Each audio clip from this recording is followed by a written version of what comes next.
Hi friends, నా పేరు నాని. వీడియోతో లాస్ట్ వరకు చూడండి, అలాగే మన ఛానల్ అయితే సబ్స్క్రైబ్ చేసుకోండి. మెయిన్ ఈ వీడియో చేయడానికి కారణం ఏంటంటే పోసాని కృష్ణమురళి గారిని అయితే అరెస్ట్ చేశారు. పోసాని కృష్ణమురళి గారిని అరెస్ట్ చేయడం కారణం నాకు తెలిసి నేను చెప్పకముందే మీరందరూ ఊహించుంటారు. లాస్ట్ 5 years కూడా పోసాని కృష్ణమురళి గారు అయితే చాలా ఎక్కువ ఓవర్ చేశారనిపించింది. ఐ లవ్ యూ రాజా ఈయనైతే మాత్రం చాలా ఓవర్ చేశారు అనిపించింది. ఏంటంటే మెయిన్ ఈయన ఓవర్ చేసింది లోకేష్ గారిని కానీ, చంద్రబాబు నాయుడు గారిని కానీ, పవన్ కళ్యాణ్ గారిని కానీ చాలా దారుణమైన మాటలు, అంటే చాలా అనుచిత వ్యాఖ్యలు అయితే చేశారు. మరీ పవన్ కళ్యాణ్ గారి పైన అయితే చాలా ఎఫెక్ట్గా మాట్లాడేవారు అనమాట.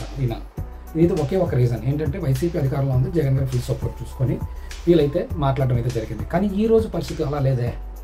ఈ రోజు పరిస్థితి నిజంగా అలా లేదు. ఎందుకంటే మనం ఎవరిది కూడా రోజులను ఒకేలా ఉండవు.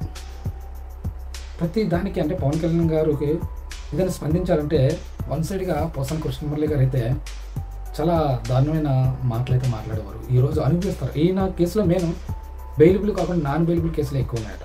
నాన్ బెయిలబుల్ సెక్షన్లో ఎక్కువ ఉన్నాయని తెలిసింది. ఈయనపై చాలా స్టేషన్లో కేసులు అయితే అప్పట్లో నమోదు చేశారు. అవి ఇప్పుడు బయటకు వస్తున్నాయి.